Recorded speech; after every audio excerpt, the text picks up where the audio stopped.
It is 9:55 p.m. on the west coast of the United States.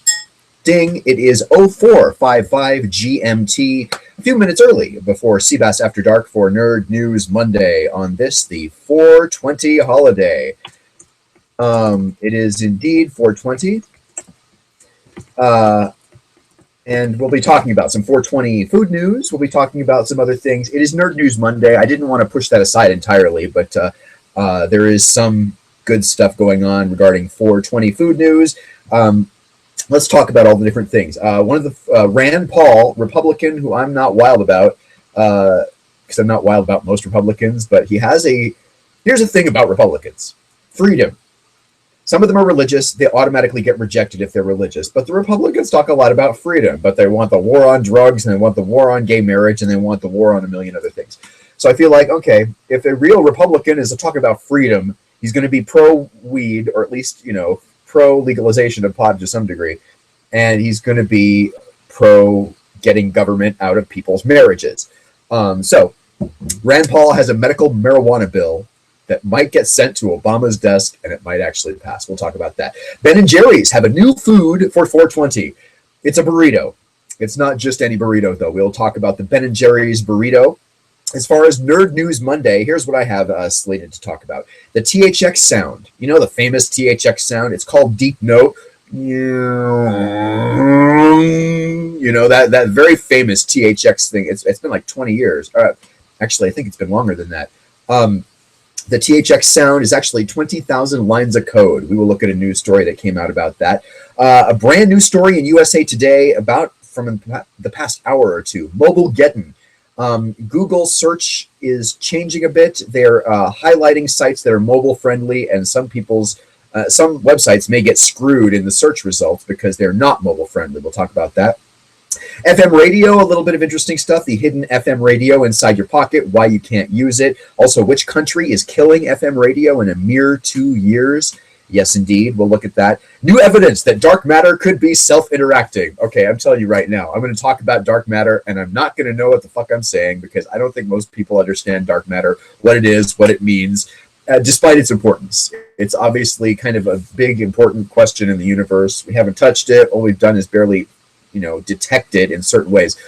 We'll do my best to talk about that. A great article from Ars Technica in the past couple of days came up.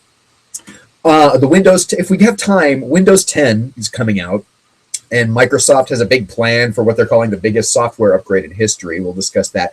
Are they going to be rearranging the periodic table of the elements? How could they possibly rearrange the periodic table of the elements? A couple of articles I found this week talk about the element Lawrencium, element 103. Turns out it may have been in the wrong place. We're going to look at a couple of stories regarding Lawrencium and whether this new study is questioning legitimately Lawrencium's place on the periodic table. Also, your calls at 310-776-COONS. Also, Uber 420 discounts. I want to talk about that. Let me pull that story up because I failed to. Uber discounts 420. Let's see if I can't find that news story just with a quick little move. There we go. Okay. Thank God for SFK. Shit, let's start with that since it's the story I just brought up here. It is coming up on 10 o'clock on the West Coast. It is 9:58 on the West Coast, 0458 GMT, if you care about the time. What am I doing when I say the time? I'm essentially just kind of doggy paddling a little bit until I can actually bring up the screen for the story I want to show you. This is from SFGate's blog called Smell the Truth, coverage of medical marijuana, news, and cannabis industries. Leafly, if you're possibly friendly to the 420 movement, well, you know what it is. I think the coverage of what 420 came from, it's not a police code. A lot of the common misconceptions about 420 is police code for smoking marijuana in progress. They actually researched that. It turns out, no, it is not a police code. This police department, where they said it even came from, the San Rafael, Northern California, Bay Area Police Department, reportedly said that they didn't even have a code for marijuana smoking in progress. So that kind of goes out the window. But it came from a bunch of kind of hippie guys in the 70s who all met at a certain place to smoke pot every day at 420, and they kind of it just grew from there. There have been a lot of coverage about that. I'm not going to talk about that. But today is 420. Leafly is an app and I think a website that allows you to detect medical marijuana dispensaries close to you using Google Maps and all that other happy. You know how they all kind of mash up.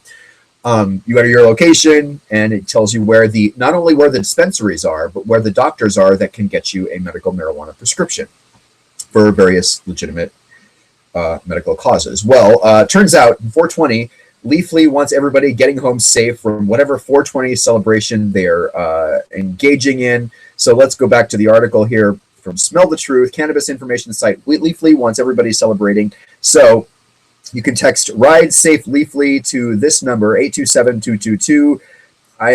This is from the sfgate.com. So this may only be in California. I'm not sure.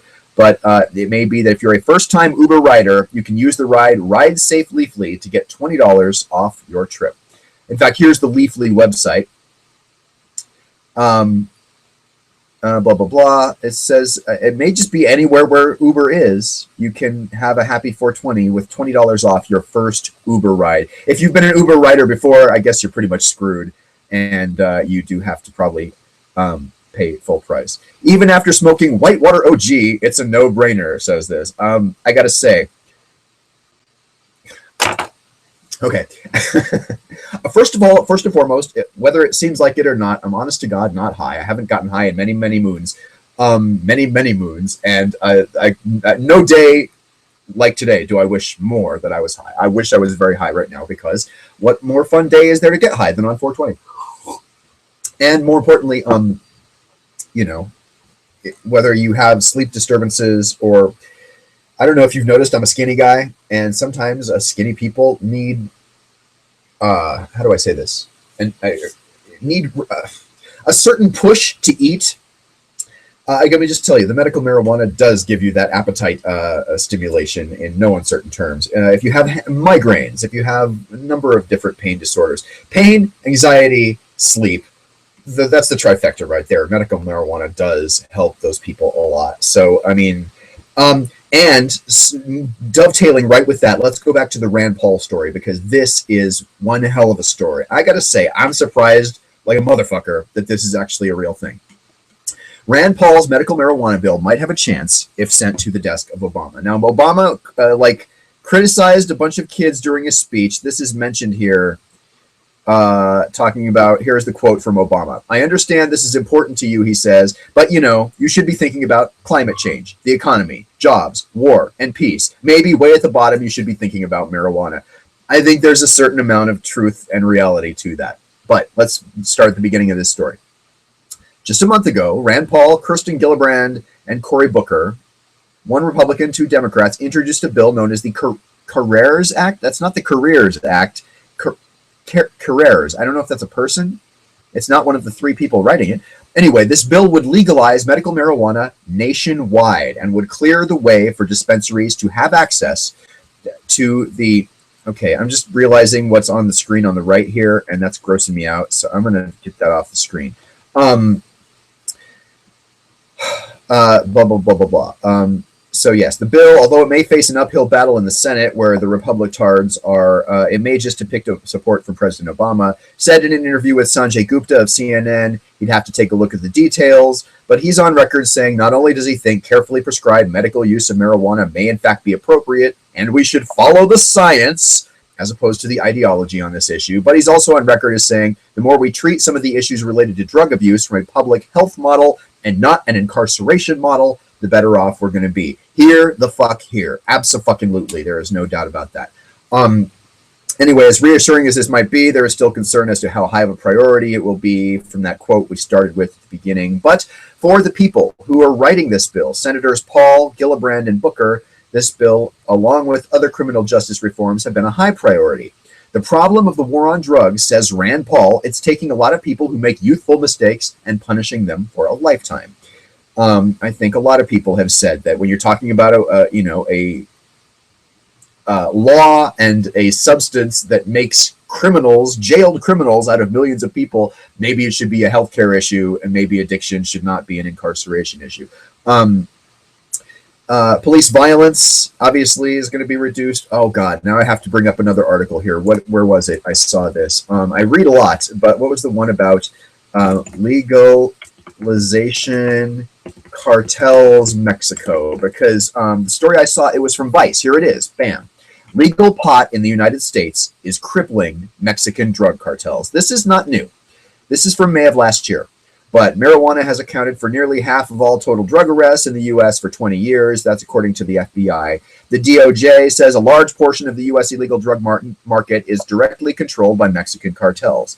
Well, now those cartels and their farmers complain that legalization of pot is hurting their business. And some reports suggest the Drug Enforcement Agency, why will this not fucking highlight? Okay, there we go. The Drug Enforcement Agency is more interested in helping to protect the Mexican cartels' hold on the pot trade than in letting it dissipate.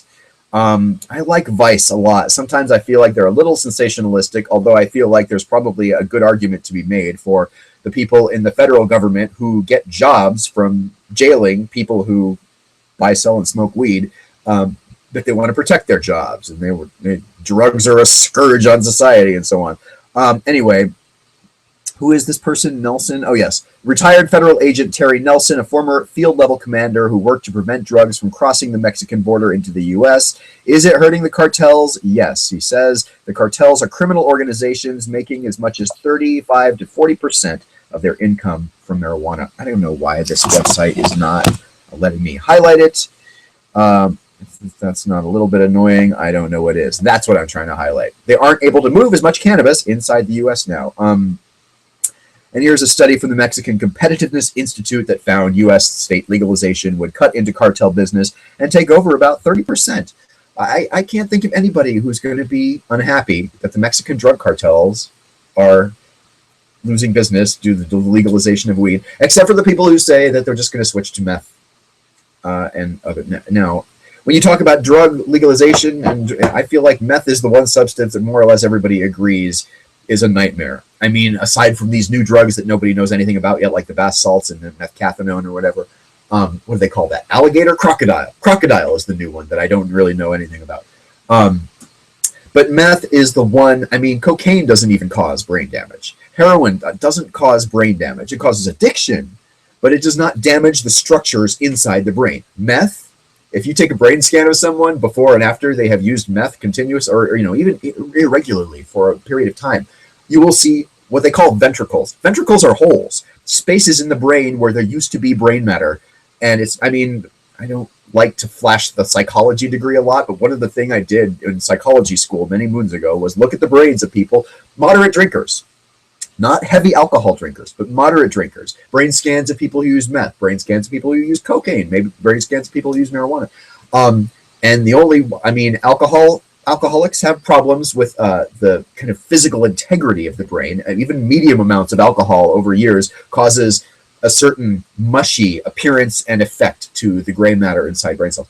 So alcohol is neurotoxic as hell. Meth is neurotoxic as hell. But frankly, those are the two drugs that really worry me from a brain perspective. Now, nobody's saying cocaine is good for you. Nobody's saying go out and start doing heroin because it doesn't cause brain damage. There's a million other kinds of damage it causes. But I think the one drug that nobody's going to be able to question is methamphetamine. And I suppose there might be an argument for that. I don't know. Let's not talk about unhappy things. Let's talk about happy things, like the new thing coming to you and me from Ben & Jerry's as of today. Now, I will say this. If you happen to watch the fast food, junk food extravaganza that I and my partner do on Saturday nights, you have seen this story already because we covered it in pretty good detail on Saturday. But let's take a look. Thrillist.com reports Ben & Jerry's giving stoners ice cream burritos for 420. There's a look at it. Ben & Jerry's stance on weed is known, so it shouldn't surprise anybody that the new ice cream burrito has been released as of today. It's called the Burrito.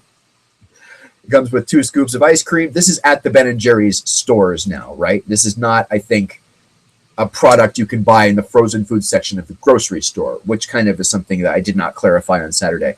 But they roll up 2 scoops of ice cream, chocolate cookie crumbs, and a fudge drizzle in a crepe-like tortilla and a sheet of paper to ensure minimizing leaking. Customize it as you want. They recommend the half-baked burrito, which is a scoop of cookie dough paired with a scoop of chocolate fudge brownie. Tell me that doesn't sound divine whether or not you're a stoner. This person says it was life-affirming. Check out the burrito in this commercial. It's very short. It looks like the 1984 ad from Apple. It looks like the 1984 movie, and it looks like the 1984 inspired Taco Bell commercial of recent days. Let's check this out here.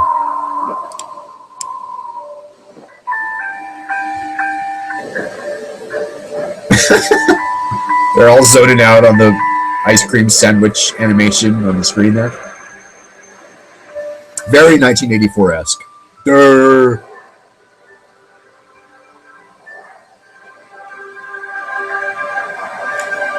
This hot chick in a Ben & Jerry's t-shirt. On April 20th, Ben & Jerry's will introduce the burrito, and you'll see why 420 will be exactly like 420. Okay, as I said on Saturday night, I'm not sure I understand what that 420 will be like 420 thing. I guess they mean the date 420 will be like when you're smoking weed. I'm really not sure I understand what that means. But again, all meanings aside, ice cream burrito with 2 scoops of ice cream inside a sort of waffle cone tube of... It's good shit, isn't it? And again, I can guarantee you I'm not high, but on no day have I wished more to be high than this lovely 420 2015. Okay. Let's shift gears. It's been 10 minutes of 420 talk. Let's talk about Nerd News Monday. Here's the one I like to start with because this is one of my favorite sounds of all time. And I think it's probably not, that's not an earth-shattering thing to say that the THX sound is awesome. What is up with my fucking hair? Sorry. I don't spend my time watching an image of myself on the screen, but goddamn, that was a tragedy just then. All right. Anyway, is it getting worse? It's getting worse. I need to go. The problem is, all right, that's better. The problem is, am I sure I'm not high? Because I'm completely not focusing on what this hair is a fucking train wreck. All right. Okay, the THX sound. The sound before the movies that we've also... Now, they've done several variations of it. There's one with a little robot that kind of flies around and fixes things. And they modified it a number of times. I'm talking about the good old-fashioned, you don't know what it is. It's noise. It's very dissonant at the beginning. And then it all kind of harmonizes and comes together into that fucking epic THX audio logo. And I've talked about audio logos before on this show, whether it's dun, dun, dun, dun, dun, dun, dun. Nationwide is on your side, right? I mean, that's an audio logo. And whether it's ding, ding, ding, NBC, right? People have done this for many, many, many decades. So it's not new that people do an audio logo. But let's look at the science, the computer science behind that THX sound. Because goddamn if it isn't older than I thought, and goddamn if it isn't really impressive that it is 20,000 lines of code from the good folks at NPR. It's called Deep Note, and it's getting an upgrade. The sound's creator first composed it in code in 1982. This is from NPR. Don't get excited. NPR is not coming to you in 7.1 surround sound. That would be cool, but then they play the logo. And they say the new version is intensely more complex, taking the audience on an epic sensory journey.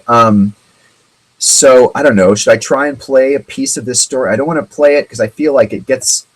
Sometimes playing audio gets me banned, but let's see if I can't get away with playing this for at least you, my live watchers. Support for NPR comes from Sunday. Yes, thank you. Support for NPR comes from Cardassians like you. Thank you. And by the Carnegie Mellon Foundation. And by Trunks. And the Arthur W. Tosk Charitable Trust. And by Clouds of Sliss Maria, whatever the hell. All right. Let's see if we can't hear. I want to just get the clip of the...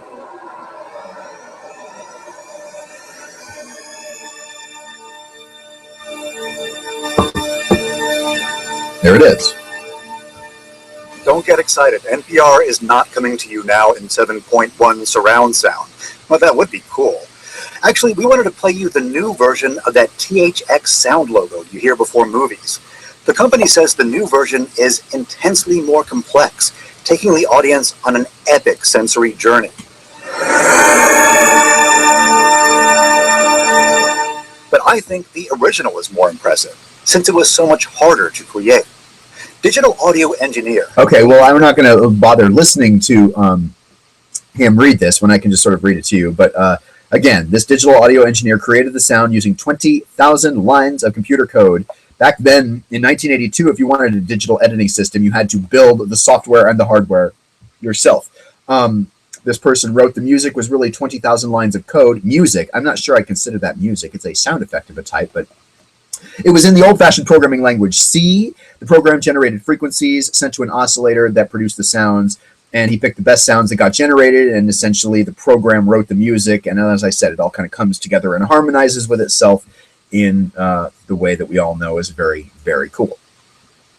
Not bad for 1982, says Arun Roth, the host of this NPR story. But again, not bad.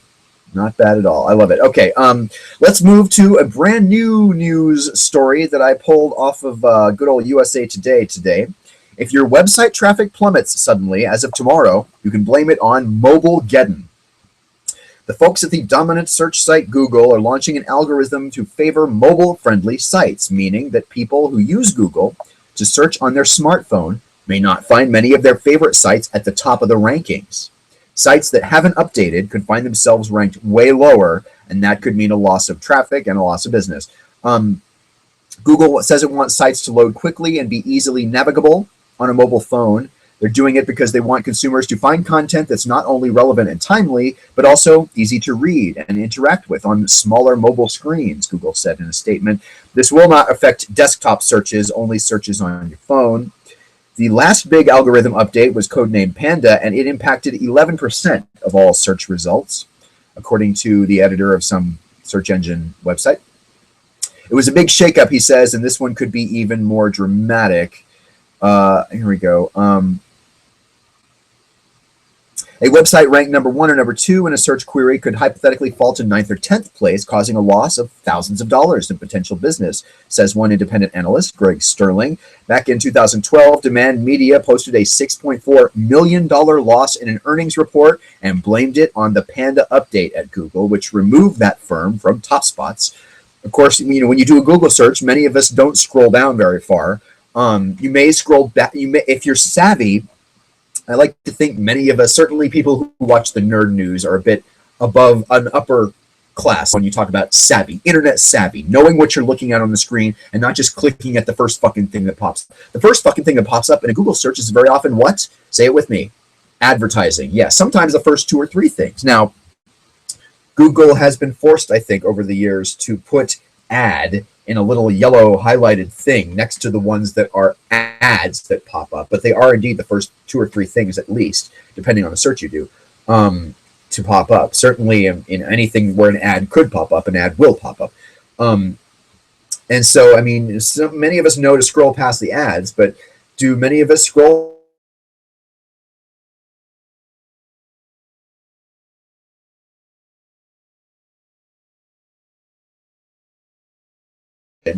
Maybe you do click on the first one. Maybe you click on the first 2 or 3. I don't know anybody who goes all the way to the 9th or 10th entry to really be that much of a researcher. Google, the whole thing about Google is speed, right? Instantaneousness.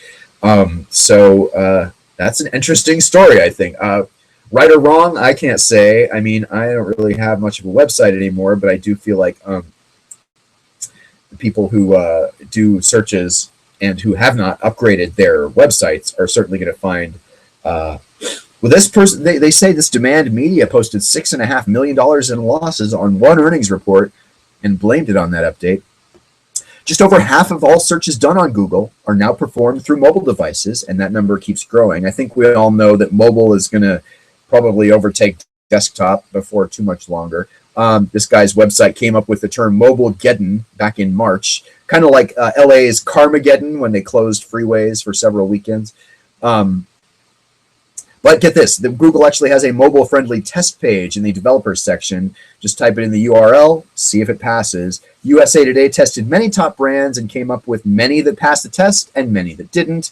Companies that need to update their sites include California Pizza Kitchen and Coco's. I'm surprised to learn Coco's is still even a restaurant. Fashion icon Versace, See's Candy, Ryanair. TechCrunch says that 44% of the Fortune 500 companies failed the mobile-friendly test. So what do you do if it doesn't pass? Some tips: call your local website host. whether it's GoDaddy or Bluehost or one of them. Sometimes for a fee, they can build you a mobile version of your site. Go to a service like Dudamobile for a more robust yet smaller version of your website. That's $5 a month. Get in touch with a local webmaster. Try Craigslist or other forums. Okay, this is an interesting article. Head to USA Today today. It is the 420 edition of USA Today that has this story. And there is a lot of information there. Should you have a website that you think is not mobile ready? All right. Let's skip over the FM radio for now. Let's try and wrap our brains around a little fucking dark matter. I have done nerd news for a long, long time. I did a segment I called Nerd News all the way back in the days when I was on the radio in San Francisco. And I mean, the San Francisco Bay Area is not a place where you can escape doing technology news. I was going to say science. That's not what I really mean, though. Technology news is a number one. Google, Apple, Yahoo, Facebook, Twitter, Skype. I mean, Lockheed Martin, NASA, you go on and on and on about the areas in Silicon Valley, San Jose, Santa Clara County. And many of them are now even in San Francisco. I think Twitter is actually San Francisco based. Uber, I think, is San Francisco based. A lot of the major companies now right there in the Bay Area. And so technology news, totally unavoidable, as if you're any kind of journalist of any worth. Science news to a lesser degree, but I felt like, I'm a big science nerd geek. I love watching Nova and all those kinds of shows. So I feel like I really thought nerd news, it was a moniker not taken before, B, a worthy thing to be covering from a journalistic standpoint, and C, it's interesting to me personally. Therefore, I can't hide my enthusiasm. Like, I get really fucking excited, right? Then came the time to report on things like quantum computing. Okay? Now, I'm not a scientist. I'm not a computer engineer. I'm geeky, and I'm certainly intuitive about certain things. If you want to apply the word savvy, bless you for that. I think I'm pretty well up on a lot of this stuff. I'm a nerdy guy. I have a soldering iron. You know what I'm saying? Like, I mean, I'm not unskilled, but I was certainly never a professional computer engineer or radio engineer for that matter. You know what I'm saying? I was a journalist for many decades, 2 decades. So a little more than that. So, to wrap your brain around quantum computing as a layperson, not the easiest of things, right? Dark matter, I suffer from the same problem, where I can talk about it in a very, very superfluous, superficial kind of on the surface way, and maybe sound like I know what I'm talking about, but to be completely honest, and I'm being honest with you here now, I really don't know what I'm fucking talking about when it comes to quantum computing and very often dark matter. That said, let's switch to the article here. That's not the right one. Let me switch. You're looking at me still, aren't you? Let me try switching to the screen with the website. New evidence about dark matter and whether or not it is self-interacting. What does that even mean? Colliding. Oh, hold on. I'm spitting on my computer, and I'm so excitedly talking that. Okay, can I just hit exit there? I get so excited talking that I spit on my little trackpad, and then it makes it jump around. Colliding galaxies suggest dark matter interacts with forces other than gravity. That seems to make sense. There's a nice little picture of the Lord only knows what. That is a Bell 3827 imaged by the Hubble. The 4 main objects at the center of the galaxies discussed in the article, the strange pale blue objects surrounding them, are lensed images of a much more distant background galaxy. The blue contour lines show the distribution of dark matter. The top left galaxy of the 4 has dark matter clearly offset from the visible galaxy. I guess that would be this one, if you're seeing where my mouse is pointing. Perhaps implying lag due to friction caused by self-interactions. Are you lost yet? I'm getting there. A new study says that they found indications dark matter could be self-interacting. If confirmed, this would mark a significant step toward the ongoing step forward in the ongoing quest to understand the substance that helps structure the universe. I don't know if they're trying to say it's like glial cells in the brain, the gluons that sort of, hold things together. The team used the MUSE instrument on the VLT along with images from the Hubble to map out the cluster. Because large masses such as galaxies and galaxy clusters bend the paths of light, they act as lenses. That's called gravitational lensing. I just like saying gravitational lensing. The team made use of the complex web of lensing effects throughout the cluster to map out the dark matter there. The presence of strong gravitational lensing is fortunate for the study, as the dark matter would not be visible without it.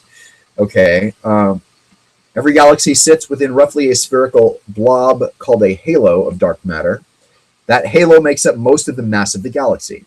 In normal situations, this configuration is stable. But when multiple galaxies interact with each other, a process called tidal stripping can take place, with a pole or without. No, that's a joke. In which gravity from one galaxy pulls in material from another. This can separate the dark matter from the stars in the galaxy. What happens next depends on whether dark matter particles are self-interacting or not, that is, whether the dark matter particles are colliding with each other. It is generally assumed in the currently accepted model that dark matter particles aren't interacting with one another at significant levels, for the same reason they're not interacting with normal matter, such as the Earth. The only known force that can affect dark matter is gravity. If the dark matter particles are colliding with one another, it means they're susceptible to some force other than gravity. All right, so I mean, I still don't really quite get what it is, but I do get that its interaction, what they said, the only force we thought could affect it was gravity, and if they're colliding or somehow affecting each other, then gravity is not just the only force that affects it. There are some minor observational problems which could be solved if dark matter were self-interacting. A number of studies, including a recent one, saw unusual gamma ray signals that might be caused by dark matter collisions, though these results have been inconclusive. So again, there's a whole nice long article here. Head to Ars Technica, April 4th, new evidence that dark matter could be self-interacting. It's a great website, Ars Technica. I've reported from their website many, many times here on Nerd News Monday and on the Nerd News in the time before. Let's talk about Windows 10. They're calling it the biggest software upgrade in history. I wish I had a sort of echo voice effect because that would have been good for that right there. Thanks to offhand remarks from the president of AMD and the CEO, we know that Microsoft is planning to launch Windows 10 at the end of July. Before, Microsoft had only said this summer. What will actually happen? That's some interesting logistical questions. The Windows 10 upgrade program is going to be one of the largest software delivery projects in history. Microsoft is offering free full upgrades for each PC currently running Windows 7 or running Windows 8.1 Service Pack 1, excluding those running Enterprise. No Enterprise for you, meaning a 2 GB plus upgrade package downloaded to each PC. That strikes me as a moment to stop and talk and think, because I know people with internet data caps, right? The people who have a limit on the amount of data they can upload and download in any given month. 2 GB plus for that automatically? I don't think it is automatic. This article actually talks about that. Let's go back to the article and sort of discuss what may happen in the event. Now, before I go back to the article, I have a quick complaint. Many of you people geekier than me, who are either computer professionals in one way or another, or just consider yourself kind of, a tech guru for whatever people, always try to force Linux up my ass, or one version of Unix or another, Ubuntu, whatever it may be. I'm both a Windows user and a Mac user. Mac for the video projects that I do, not the web streaming stuff, but the production of journalism, the production of promotional stuff. If you happen to know who I am or seen any of the stuff I've done, promos for streaming websites, like the Trekkie website we hang out at, or other things, that's all done with Final Cut Pro. It can only be done with Final Cut Pro. There are motion keyframe animation modules. There are audio editing modules. The audio editing more or less can be done on any platform. But please believe me when I say I've used all the video editors. Please believe me when I've tried other keyframe animators, the ones from Adobe and the ones from the makers of Avid, who the name of which escapes me. Who makes Avid? I forget. Did Adobe buy Avid? I'm not sure. And I mean, those programs, Adobe Premiere is Windows Movie Maker compared to Final Cut Pro. Now, there's a new Final Cut Pro I don't like.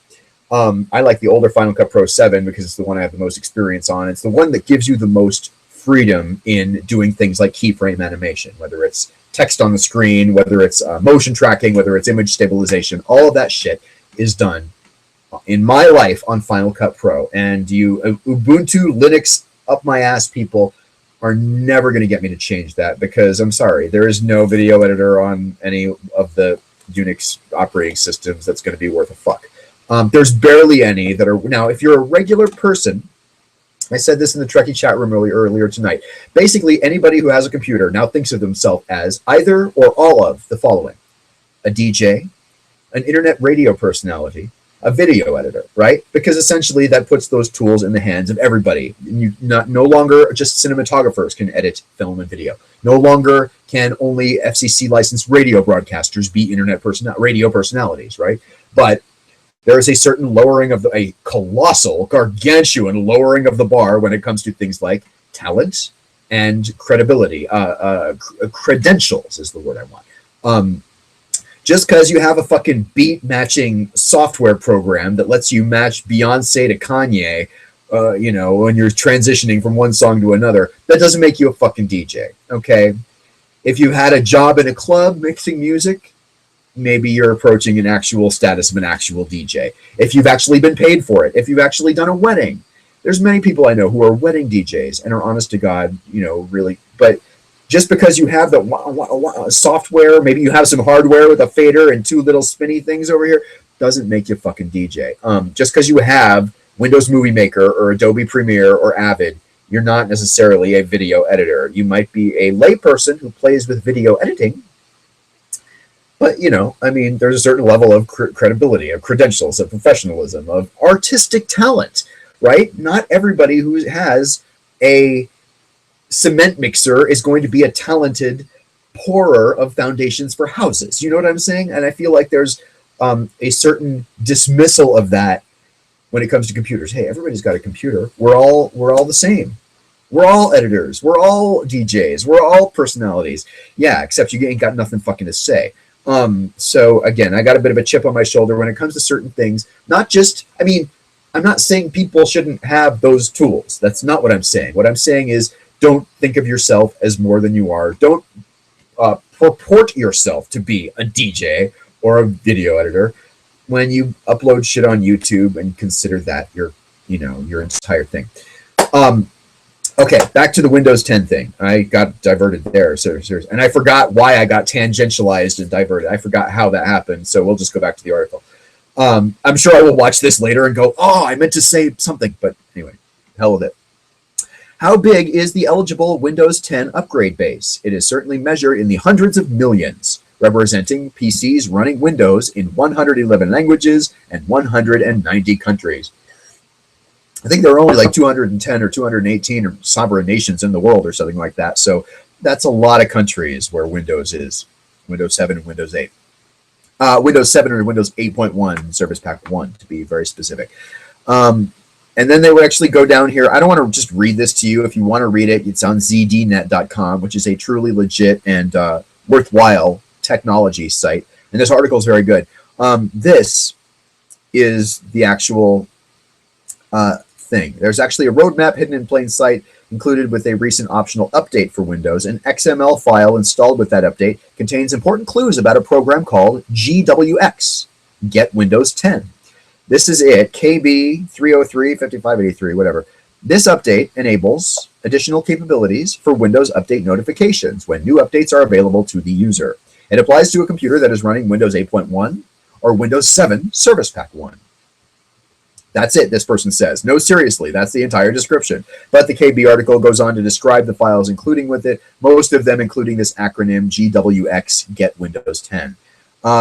And again, they go through some pretty detailed shit here, which I will spare the lay user or the person watching me now. Essentially, this is kind of the roadmap for how it will happen. The phases that are mechanical: upgrading, download in progress, download complete, ready for setup, setup in progress, setup complete. That's how it would go. That's how every program update pretty much goes, as far as I can tell. There are no hidden costs. The upgrade isn't going to be installed without your explicit consent. That's an important thing to highlight, because I've seen people commenting on this article on ZDNet that are like, I thought this was a free country, that kind of bullshit. And it's not going to do it without your explicit consent. In fact, here's the next line. It can't, because there's at least one license agreement and probably several you're going to have to click through if you're going to upgrade to Windows 10. And don't forget, this program is still an optional update for Windows 7. It's listed as recommended for Windows 8.1. Novices don't typically venture into optional updates, so Windows 7 users won't see any ads for Windows 10 until Microsoft moves it to the recommended category. It goes on and on. Upgrades then begin rolling out in late July and early August, trying to stagger it to reduce the load. That's something about how it will look like. The Project Spartan browser, new mail and calendar apps, and anything else delivered through the Windows Store can also be updated on their own schedule, independent of the rest of Windows. So there's a lot there. Good old Ed Bott is the author, and that's just, I think, a really useful article for people who happen to use Windows. And I remember what the point of me saying. I remember the initial point of that diversion, and it was this. Very often the Unix users have an air of superiority about them. The Ubuntu people, the Linux people all say, oh, you should just get Linux and then life will be great. And it's like, Linux is not for everybody. That fails to appreciate that there are regular users who aren't tech heads that don't want to be in that level of existence. They want to have an operating system that is functional to them on an application level only. They don't want to write anything in machine language. They don't want to, adjust their Windows registry. These are people like my mom and dad. I help my dad probably several times a month. He runs, what is it? I think it's Windows XP. I'm not exactly sure which operating system, but he uses, I think, Windows Explorer, Internet Explorer, which I know is, I know about Windows. I don't use Internet Explorer, but it's my dad. My dad is one of those very basic users. He uses a web browser to get to his email because that's how he knows how to do it, and that's where it stops, okay? Teaching him to do it a better way is not on the table. Explaining to as people get to a certain age, my dad's in this sort of, not elderly, he's not elderly, but he's certainly, older than me, and I'm his tech guru, right? And believe me, I have tilted at that windmill until I'm blue in the face. I've tried to sort of explain other ways of doing your email or using a better browser or all of this stuff. It is not physically possible for him. It kind of needs to be the way it's always been done, or else there is enormous disorientation, there is anger, there's all these emotional things that crop up that you and I, as intermediate to advanced users of this sort of technology, know to not let happen on a conscious level. You know not to get angry or frustrated at certain things because it doesn't help, and it actually fucks shit up more. But many users are not at the intermediate or advanced level, and that's the thing that the Linux up your ass pushers always fail to include in their just get Linux and everything will be great. Linux is better, and Linux is this, and Linux is that, and you should never pay for an operating system, and on and on and on and on and on. There's a certain amount of logic to that. I don't necessarily disagree. I buy Mac because I want and need Final Cut Pro, and frankly, my shit's a cut above the other people who produce garbage that they upload on YouTube that they consider interesting or amusing or well-produced or whatever the hell. They use, Sony Vegas. They use Adobe Premiere, whatever the hell. Windows Movie Maker. I know people who use Windows Movie Maker and consider themselves editors of a certain ilk. And, that's really cute. That's really great, but that's not...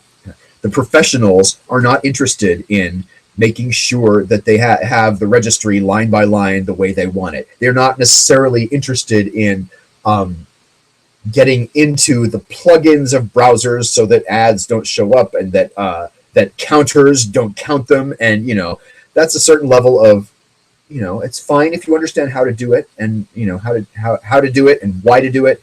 But it's not widely necessary for everyone. It is not one of those things that many people want to be bothered with.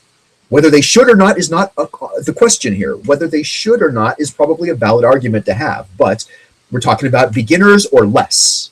People who are less than beginner. People who just know where the power button is and how to get to email.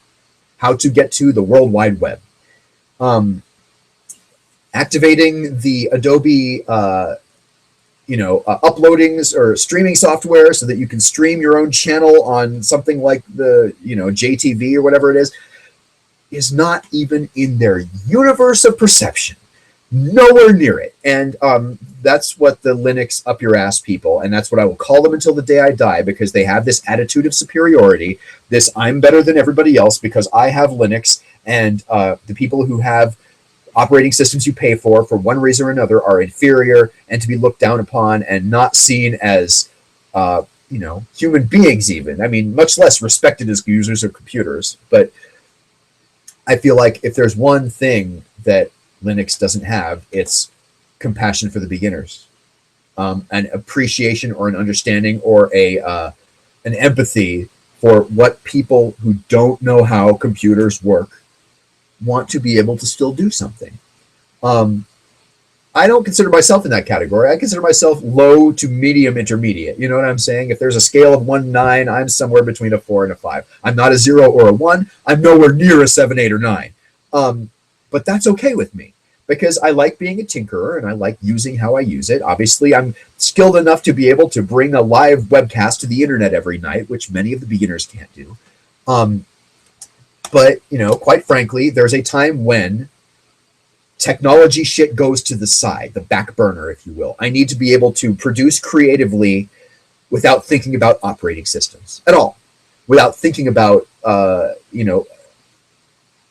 learning, a new way of doing something that I've done a million times, that I do effectively with my slow-ass MacBook Pro on the operating system before Mavericks that I don't, was it called Mountain Lion? I forget. Because I know that the Mavericks one broke FCP 10.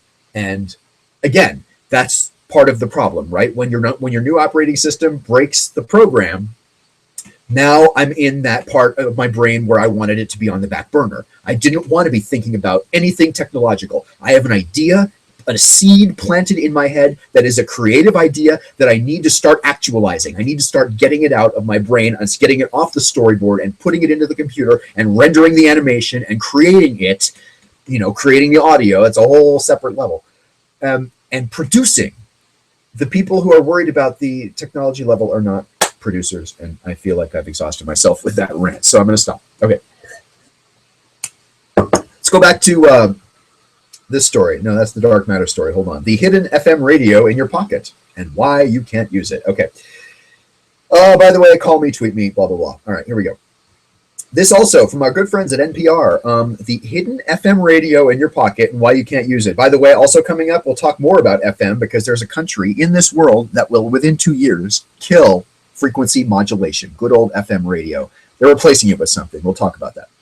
You may not know it, but most of today's smartphones have FM radios inside of them. But the FM chip is not activated on 2/3 of devices because mobile makers have the FM capability switched off. The NAB, the National Association of Broadcasters, group of which I'm a member, and again, people hate hearing me say this, webcasters and broadcasters are not the same thing. If you're a webcaster, you're streaming on the internet. A broadcaster has a transmitting tower and radio waves that come out of it. They're using the public airwaves. They have a license from the Federal Communications Commission. That's a broadcaster. A person streaming on the internet is not a broadcaster 99 times out of 100. All right, enough of that. But back to this. The National Association of Broadcasters has been asking the mobile makers to change this, but the mobile industry, which profits from selling data to smartphone users, says the consumer move towards streaming mobile apps and demand for radio simply isn't there. Breaking my heart. NPR, along with the NAB, has been part of a lobbying effort to create this free radio feature. They could do it, they just don't. Blah, blah, blah, blah, blah. Most smartphones come with a built-in FM feature. Samsung, Apple, and LG are among those who have not switched on the chip, but HTC and Motorola chips haven't been blocked. Sprint says it has turned on the FM chip for phones on its network. The smartphone has fueled a change in media consumption, and it's a growing challenge for radio broadcasters as the go-to source for news, and that's still mostly true for 92% of the audiences that I know of. To get local broadcasts, Americans increasingly download podcasts or stream from news apps where they can skip or pause. And it's not like I don't support that, but having a live radio receiver is, as this article says, and as I have said over and over on this show, it is a critical resource in an emergency. In many emergencies, such as earthquakes or fires, power can be lost. When power is lost, internet service can be lost. Cellular systems can be lost. They don't always have electrical power backups. And listening to streaming drains your battery, according to this article, 3 to 5 times faster than listening to the exact same content with the FM chip. Did you know that? I'll say that again because it sounds mildly important. Listening to streaming via a data link over your cellular carrier drains your battery 3 to 5 times faster. If you got one of these, the good old Apple iPhone of one kind or another, that battery life is a major critical issue. If you have one of these, a tablet or a bigger kind of Android type smartphone, it's less of an issue because, again, Apple is all about being thin and small and cute. Android things are less about style and more about functionality, and thus they're bigger oftentimes and have a bigger battery. But draining your battery 3 to 5 times faster? Are you fucking kidding me? I'd rather listen to the FM all the way. But again, this goes on. And when the power grid is out, the only lifeline for the American public is having a tuner for radio broadcasting. Not streaming, not cable casting, not webcasting. FM broadcasting. And they're actually saying from the folks at FEMA that it's critical in a crisis. And I've said that, like I've said a million times on this very webcast. If you happen to watch me with any regularity, you've heard me say that radio isn't seeing the drop in audience or use that newspapers see, or other things because of the sort of splintering of audiences and fragmenting of internet audiences due to the internet and all that other stuff. Back to this article really fast. A video, here's a website, freeradioonmyphone.org. It's a collection of radio broadcasting agencies, including NPR, that are kind of joining together. Did you know, if you have most phones from most of these 5 or 6 people, Samsung, Apple, LG, HTC, Motorola, Sprint, that you have that chip in your phone? I gotta say, as a licensed federal communications license holding broadcaster, I didn't know that. I did not know that these 2 devices actually have an FM receiver inside of them that's just switched off. This is an LG, this is an iPhone. Okay. I think that's an interesting ass article. I really do. Okay. Moving right along, back to the webpage here. What was I going to bring to you? Oh, yes. Okay. What is that? It's a map of the things that make the universe exist, right? The periodic table of the elements. Before we go any further, I feel like I need to prove myself that I can sing the Elements song from Tom Lehrer. The year 1959 is the year this came out. There's antimony, arsenic, aluminum, selenium, and hydrogen, and oxygen, and nitrogen, and rhenium, and nickel, neodymium, neptunium, germanium, and iron, americium, ruthenium, uranium, europium, zirconium, lutetium, vanadium, and lanthanum, and osmium, and aspartame, iridium, and gold, and protactinium, and indium, and gallium, and iodine, and thorium, and thulium, and thallium. There's yttrium, and terbium, actinium, rubidium, and boron, gadolinium, niobium, iridium, and strontium, and silicon, and silver, and samarium, and bismuth, bromine, lithium, beryllium, and barium. Isn't that interesting? I knew you would. There's holmium, helium, hafnium, and erbium, phosphorus, francium, fluorine, and terbium, manganese, and mercury, molybdenum, magnesium, dysprosium, and scandium, and cerium, and cesium, and lead, praseodymium, and platinum, plutonium, palladium, promethium, potassium, polonium, and tantalum, technetium, titanium, tellurium, and cadmium, and calcium, and chromium, and curium. There's sulfur, californium, and fermium, berkelium, and also mendeleum, einsteinium, nobelium, and argon, krypton, neon, radon, xenon, zinc, and rhodium, and chlorine, carbon, cobalt, copper, tungsten, tin, and sodium. These are the only ones of which the news has come to Harvard, and there may be many others, but they haven't been discovered. Dun, dun, dun, dun, dun, dun, dun. Okay, that is the Elements song. I actually feel like I even skipped a verse doing it that fast off the top of my head. So help me God. You may think I was reading it off of the screen. So help me God. That's here. Okay, I did that for extra credit in the 7th grade. Learned that song. As I said, the song's from 1959, so it's much, much older than even me. But anyway, here's the article. Here's the periodic table itself. And this is the article from the actual sciencenews.org, but the problem is this article is only available to subscribing members, and I'm not a subscribing member. So let's go to this other source. From about a week and a half ago, a new study has measured the first ionization energy.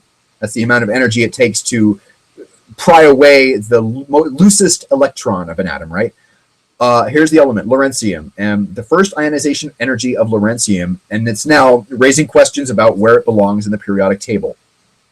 The measurement, which helps researchers understand an atom's chemistry, shows it took an unusually low amount of energy to rip away the electron, suggesting It was very loosely held in the first place. On many standard periodic tables, lawrencium is a human-made a human-made radioactive element, sits as the last element of two rows called the lanthanides and actinides. So lawrencium is here, right next to what is that? Nobelium, right under lutetium, I think that is, and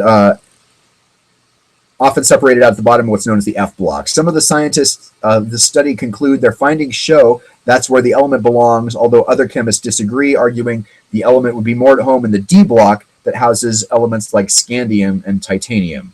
So, I'm not going to bother detailing too hard into this, but I do feel like, many of the things we take for granted as we take them as for granted as we take the alphabet, right?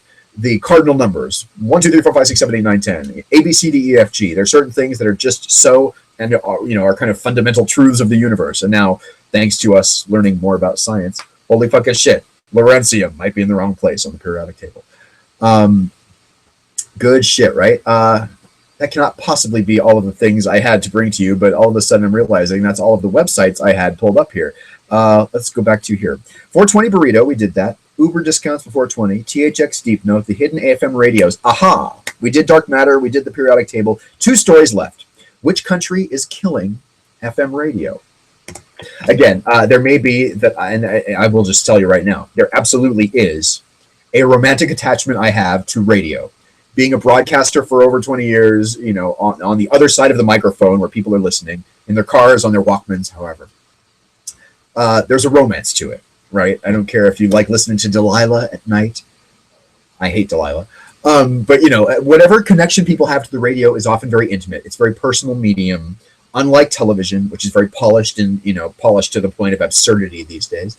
It's kind of sexier than, say, newspapers, where you are seeing massive tanking of the industry compared to radio. But FM in Norway, the FM radio in Norway is going to be eliminated.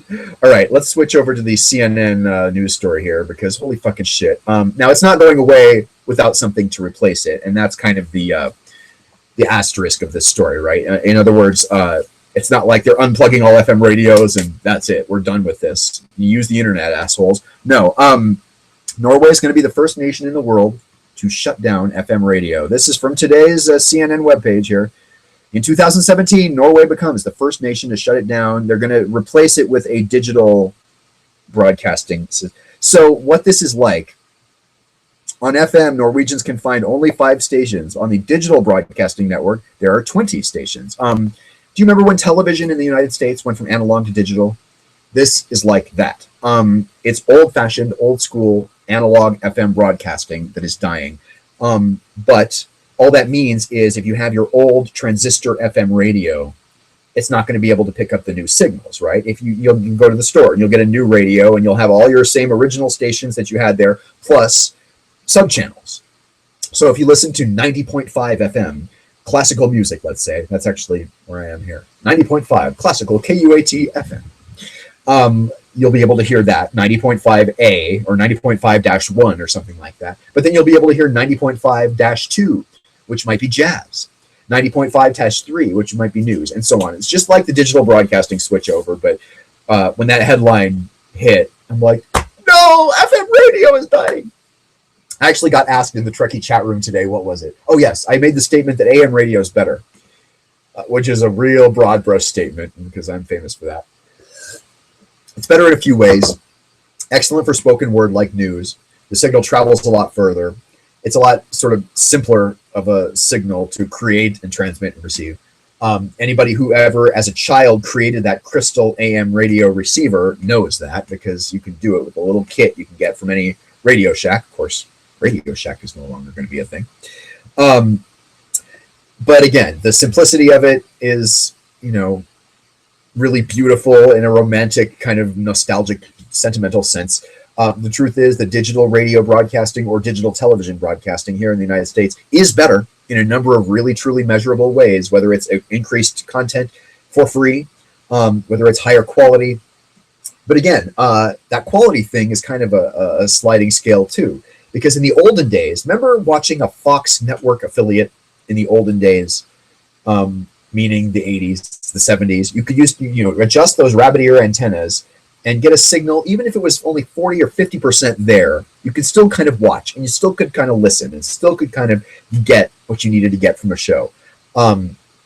If you were really lucky, like the Fox station would have an UHF translator that you could switch to. Instead of channel 11, you could watch channel 23 on a certain side of town and adjust your UHF antenna, which was a different antenna than the VHF, and be able to pick up, 60 or 80% quality signal, right? Digital broadcasting is different. If the digital signal is there 90% of the way or higher, you'll get the signal, and it will be crystal clear, pristine, actually. But if it drops below 89% quality, pretty much the whole thing goes away. Like there's a lot less kind of middle ground where you can sort of half tune in and still be able to get it. Hopefully I'm making what I'm trying to say clear, because I feel like I didn't really say that very well. It's been an hour. Let's do the last story I was going to bring to you here, because oh shit, I just closed it. Hold on, I still can bring it up. This late night bullshit's killing me here. Let's see. Do I not have my Hangouts? Can I not say what I was going to do?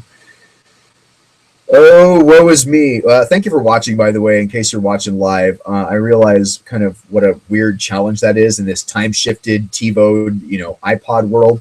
There we go. Okay. Yes, the genetics of cocoa butter. Okay, let's look at that really fast. The genetics of the cocoa butter melting point. The hell? Real thing. Here we go. Researchers, here's I feel like I trust most of the websites that end in edu because it's an actual educational institution. Not to say that bullshit never comes from such a website, but I feel like this is a good website. It's on UPI. It's on Science Daily as well. But let's just look at this one. A discovery of a gene involved in adjusting, it controls the melting point of cocoa butter. And this is a critical cocoa butter is used in everything from like food, makeup, pharmaceuticals, and so on. It will likely lead to new and improved products. This is a really interesting science story I like.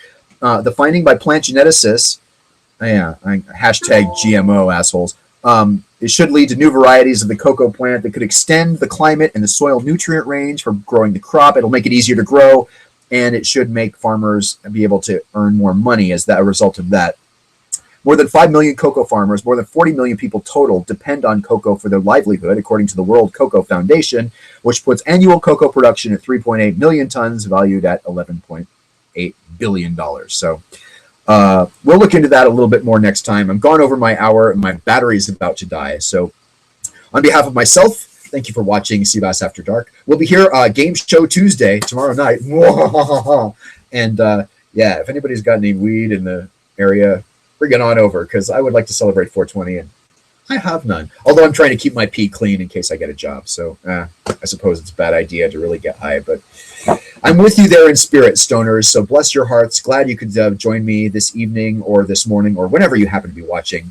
Join me in 23 hours from right now, 10 o'clock on the West Coast in the evening, 0500 GMT for cBas After Dark. Good night.